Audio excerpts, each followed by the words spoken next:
नमस्ते बच्चों, चलिए आज की कक्षा की शुरुआत कर रहे हैं एक सुविचार से, जो है सफलता का कोई मंत्र नहीं है, यह तो केवल परिश्रम का फल है।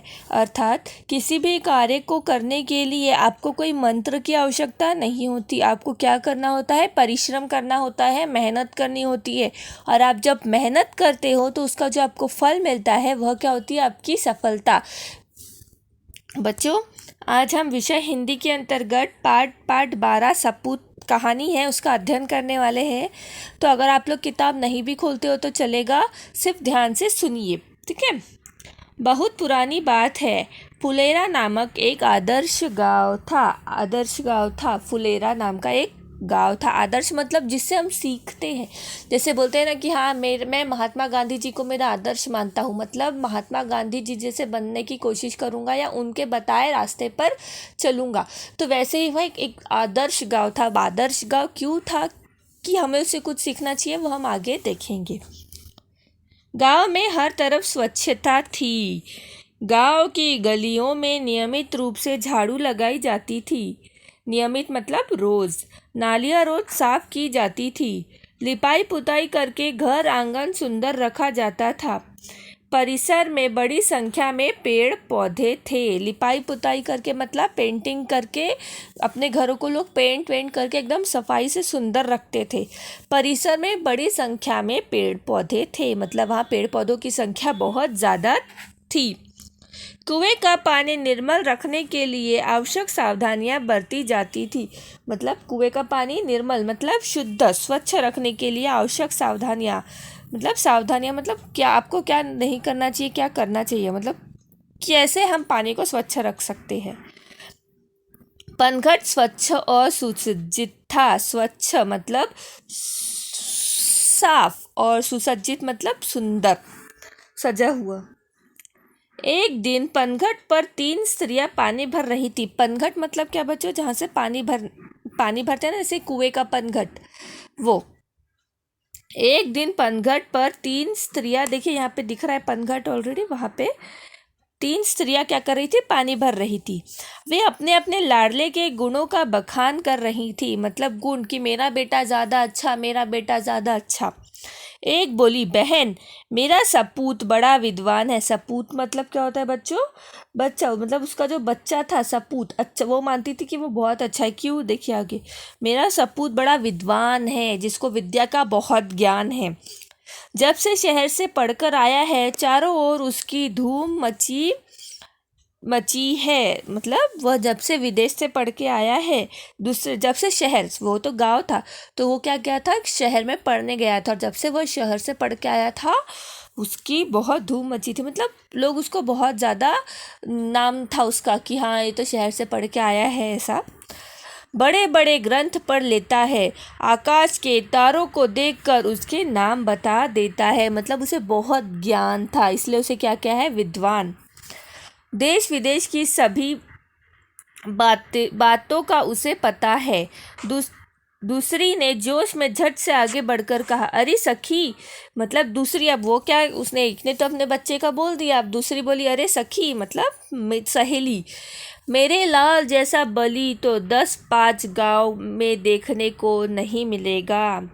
मतलब मेरे जैसा बलि, मतलब मेरे बच्चे जैसा बलि, ताकतवर 10 गांव में भी ढूंढ लोगे तो नहीं मिलने वाला। 500 दंड बैठक वह रोज सुबह कर लगाता है, मतलब उठना बैठना 500 रोज करता है।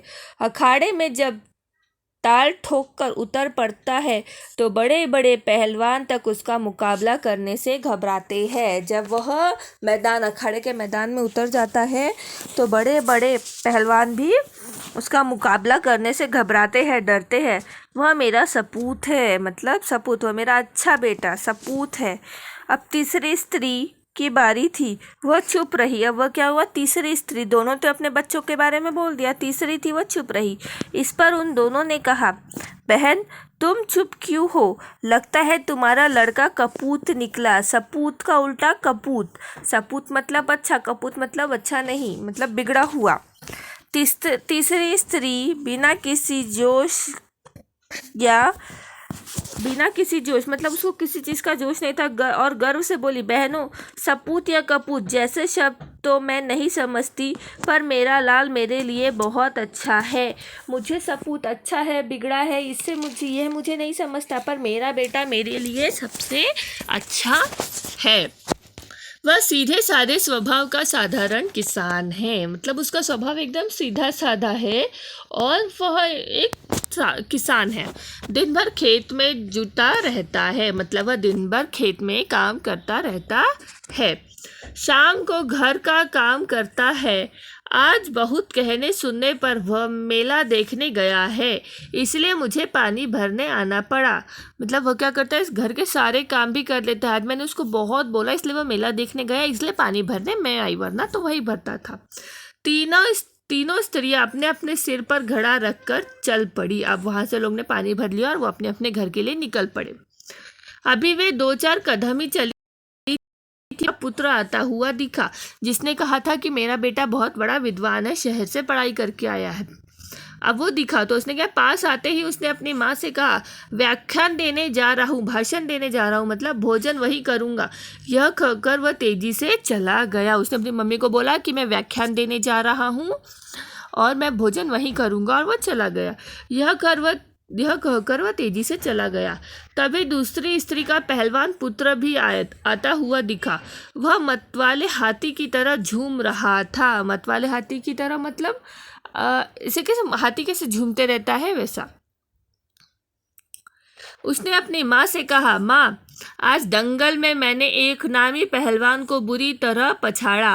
पानी लेकर जल्दी घर पहुँचना, मुझे जोरों से भूख लगी है। यह कहकर वह घर की ओर बढ़ गया। अब देखो बच्चों, वह तो दंगल, मतलब आपने पिक्चर भी देखी होंगी, वो जो लड़ाई करते हैं वैसे ही, पर उसने क्या कहा कि मैंने एक बहुत बड़े पहलवान को हरा दिया। जो लड़ाई करते हैं ना, उन्हें पहलवान कहते हैं। उसे हरा दिया, और मुझे बहुत ज़ोर से भूख लगी है, पर पानी लेके तुम जल्दी आओ और मुझे भोजन दो। पर देखो बच्चों, वह भी घर जा रहा था, उसकी माँ भी घर जा रही थी, पर उसने अपने माँ की मदद की क्या? नहीं, बल्कि वो तो इतना पहलवान था, ताकतवर था, पर वह खाली हाथ चला गया और उसकी बेचारी मम्मी पानी का घड़ा सर पे लेके चली। अंत में तीसरी स्त्री का पुत्र भी आ पहुंचा। वह बड़ा ही सीधा साधा था। आते ही उसने अपने माँ के सिर पर से घड़ा उतार कर अपने सिर पर रख लिया और बोला, माँ, तुम क्यों पानी भरने चली आई? मैं तो आ ही रहा था। माँ से घड़ा लेकर वह उत्साह के साथ घर की ओर चल पड़ा। अब ये जो सीधा साधा जो किसान था, तीसरी स्त्री का, जिसने कहा था कि उसे सपूत कपूत का कुछ ज्ञान नहीं है, वह तो सिर्फ क्या है कि उसका बच्चा उसके लिए बहुत अच्छा है, तो वह क्या किया, वह आया, अपनी मम्मी के सिर पे से घड़ा लिया और बोला कि तुम क्यों आई, मैं भर लेता, और वह घड़ा लेके चल पड़ा। यह देखकर अन्य दोनों स्त्रियों का सिर संकोच से झुक गया। संकोच मतलब शर्म, उन्हें शर्म आई और वह झुक गया उनका सिर। उन्हें बोध हो गया कि कर्तव्य और सेवा के बिना ज्ञान एवं बल अधूरे हैं। कर्तव्य मतलब हर बेटे का कर्तव्य होता है कि वह अपने माँ की मदद करे, सेवा करे। लोग ऐसे नहीं कि अपनी माँ की, अगर जिसे भी ऐसा लगता है कि हमें उसकी सेवा करनी चाहिए या उसकी मदद करनी चाहिए तो हमें करनी चाहिए। तो यह जो होता है ना, ये भी ज्ञान और बल अधूरे हैं। मतलब अगर कर्तव्य और सेवा नहीं है तो कितना भी ज्ञान क्यों ना हो जाए, कितना भी बलवान क्यों ना हो जाए कोई, वह अधूरा ही है। वे समझ गई कि सपूत तो तीसरी स्त्री का बेटा ही है। मतलब वह समझ गए कि सबसे अच्छा जो सपूत है वह कौन है? तीसरी स्त्री का बेटा है। बच्चों देखिए, ये कहानी श्री कृष्ण जी ने लिखी गई है, बहुत अच्छी है, एक बार आप लोग पढ़ो। और अब इसके बाद जो वीडियो आएगा इसमें आपको इसके प्रश्न उत्तर आएंगे बच्चों। तो अब हम अगली कक्षा में, अगली भाग में, इसके बाद ही मिलेगा आपको, अगले भाग में मिलेंगे। धन्यवाद।